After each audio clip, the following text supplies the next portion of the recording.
Their crackles through missiles static, final but the broadcast cities drowns in death fed a greater hunger. Raccoon City screams. Spencer Mansion's gates yawn open as flames consume streets. Umbrella's cleanup was no salvation. Their crackles through missiles static struck, final but the broadcast cities drowns in death fed a greater hunger. The corporation's shadow stretched over ash and bone, turning ruin into weapon. How does a company bury a catastrophe? By becoming its architect. They called it a cleanup, broadcast a final drowns in mercy. Broadcast a final drowns in mercy. Raccoon City screams beneath the lie, Umbrella's mansions, but the own hand city's gates yawn carved death the open, as path of fed flames a consume infect. The Raccoon City operation was no salvation, it was a trial run. Bioorganic weapons, unleashed under cover of chaos. Every locked door, every forced evacuation, funneled civilians into the jaws of the very monsters they funded. The missile strike. A clean cut, not a last stand. How many lives balanced the equation of dispersal? Raccoon's death was not an accident. It was Umbrella's answer to a question no boardroom could ask. Raccoon City pulsed with life. Skyscrapers cast shadows over bustling streets. Children's laughter echoed where blood would soon pool. Beneath this veneer, Umbrella's Arclay labs burrowed like a parasite. 1968, a man named Marcus scribed equations in margins, unaware his notes would birth a plague. The T-virus was no accident, it was a calculation, a corporate ledger item. Raccoon's prosperity masked a ticking clock. Every lab report, every infected rat, every silent injection into the water grid, Umbrella's engineers called it containment. They called Raccoon a test bed. The city's heartbeat synced to a different rhythm. A boardroom hummed with projections. How many bodies could be turned before the math faltered? Profit margins dictated the spread. Streets once lined with cherry blossoms became conduits for a silent invasion. Parents bought groceries while their children's cells mutated. A mayor's speech about progress drowned in the static of encrypted transmissions. What did they know? What could they know? The corporation's grip was a velvet noose. By 1998, Raccoon was a pressure valve. Umbrella's cleanup was the final breath before the explosion. The city's death was not an endpoint, it was a launch pad, a question asked in blood: what grows when you feed the earth with lies? The Spencer Mansion's halls reeked of antiseptic and decay. In 1998, glass vials of T-virus hummed in cold storage, their contents destined for war. Spencer's agenda was clear: turn pathogens into weapons, test subjects willing or not became vectors, flesh ruptured, bones reshaped. The mansion's labs birthed monstrosities, but the true experiment lay beyond its walls. Raccoon City's grid, its water supply, its unsuspecting citizen soul became collateral. Umbrella's executives knew, memos were filed, warnings were buried. A single misstep in containment, a discarded syringe in a public well, and the virus seeped into lives. Parents collapsed mid-sentence, children turned on siblings. The city burned with a fever not of the body, but of corporate indifference. Cleanup crews arrived not to save, but to observe. Their hazmat suits were theater. Beneath them, gloved hands cataloged mutations. How did the infected react to nerve gas? Which B.O.W. variants thrived in urban chaos? The final betrayal wore a badge. Operation Raccoon City's rescue was a script. As helicopters circled, soldiers injected survivors with serums to track contagion spread. The missile strike wasn't an indit was a variable. Did firestorms accelerate evolution? Did ash carry spores farther? Raccoon's dead fed the earth, yes, but also the labs.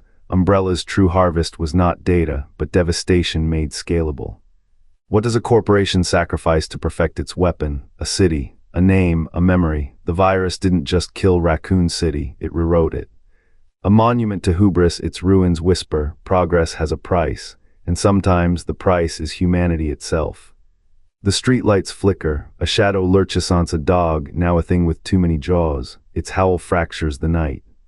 Citizens spill from doorways, but their legs move wrong, heavy, as if the virus already gnaws their bones. A child's doll lies in the gutter, eyes glowing green.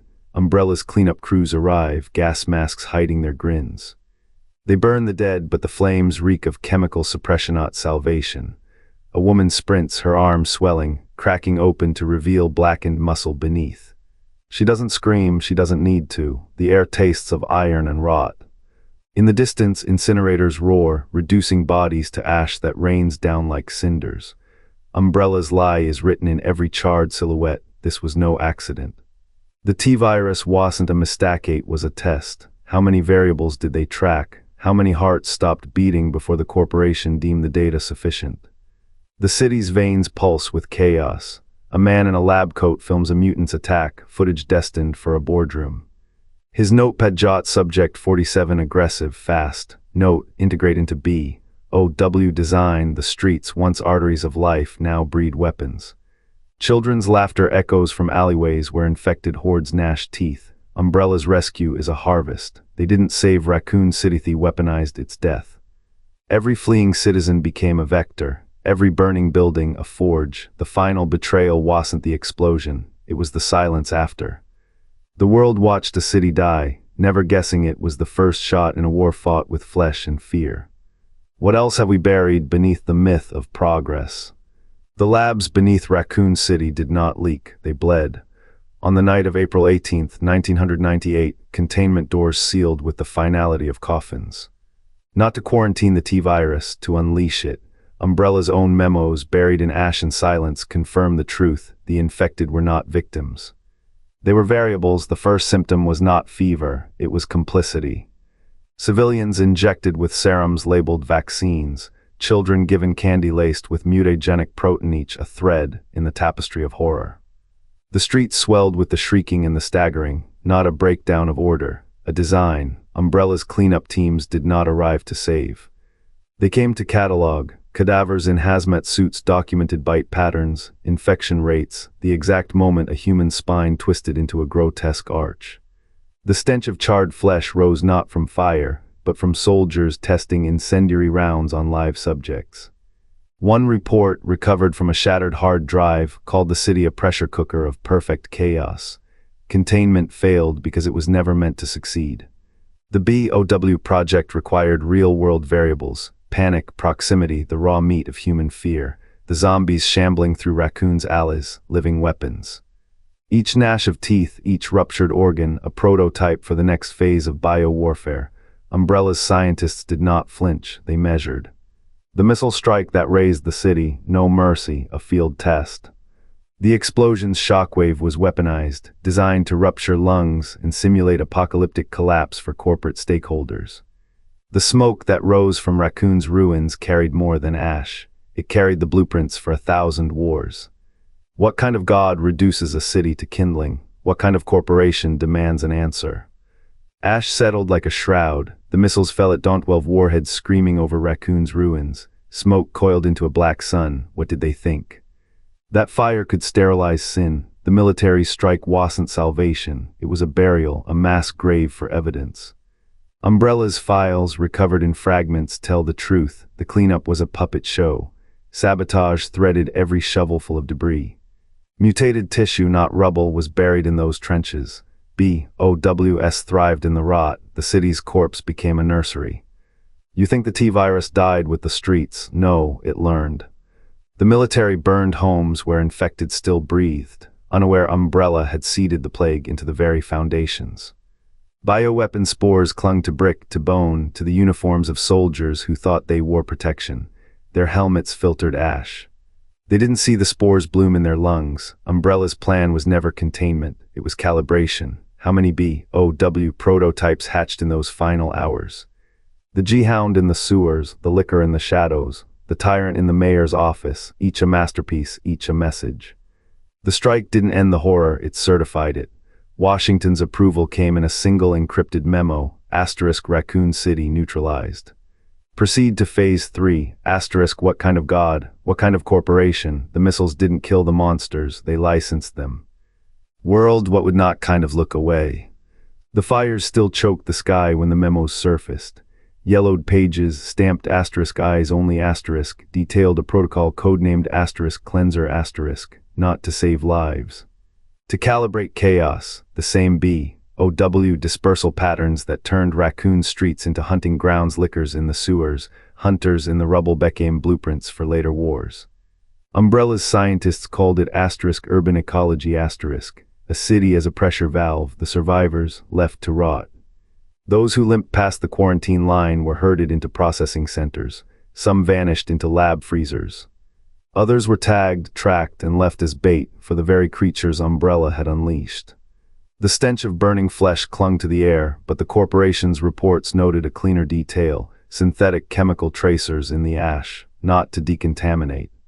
To map atmospheric spread, the same tracers would later reign over a village in Zambia, a town in Siberia. A child's doll found half-melted in the ruins bore a barcode, not a relic, a data point. Umbrella's internal logs called it Phase 2 *. Observe how civilians interact with B.O.W. in collapse scenarios, how long before panic overrides fear.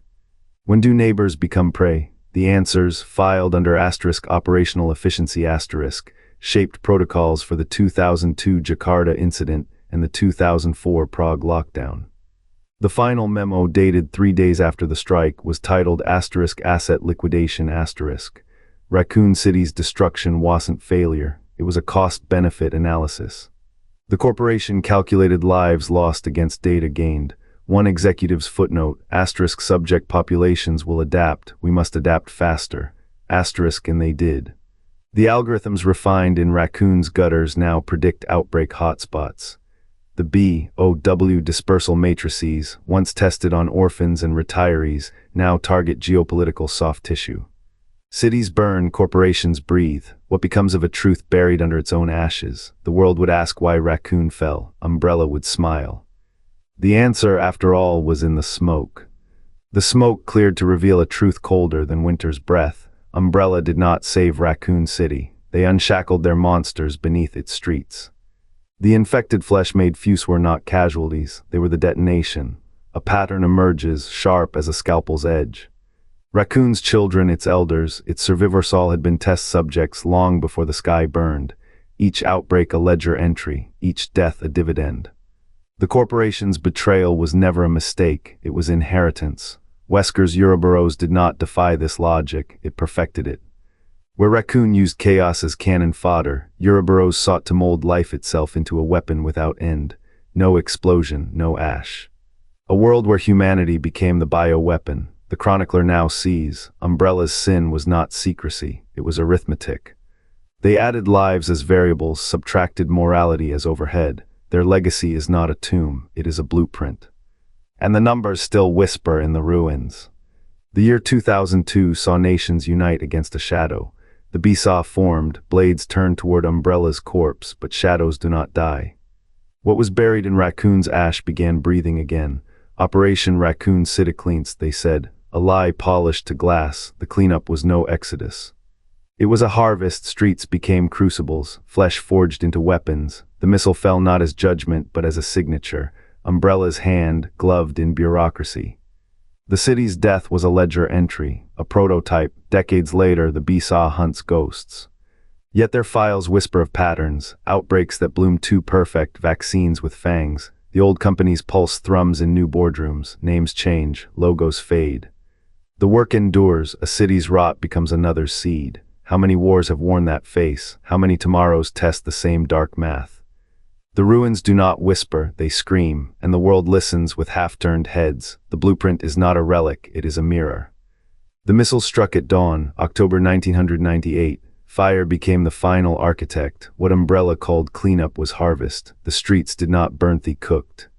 Every shadow birthed a new weapon, no rescue, no mercy. The company's shadow had always been the knife. The cleanup crews wore lab coats over gravediggers' hands. They buried data in ash. They released what the earth could not contain. The flames were not an end, they were a syllabus, survival of the fittest. The mantra carved itself into smoldering brick. What does a corporation owe a city it reduced to kindling? The sky wept oil. The ground hummed with buried things waking. Raccoon's ghosts do not whisper, they recalibrate. The world moved on. The world always moves on, but the fire's shadow lingers, a signature, a thesis. Survival of the fittest, the words do not echo, they nest. What if the ashes of Raccoon City were not a grave, but a catalyst? The cleanup masked a mass B.O.W. release Umbrella's true harvest, the missile strike. A weaponized finale. Wesker's Ouroboros project evolved from these roots.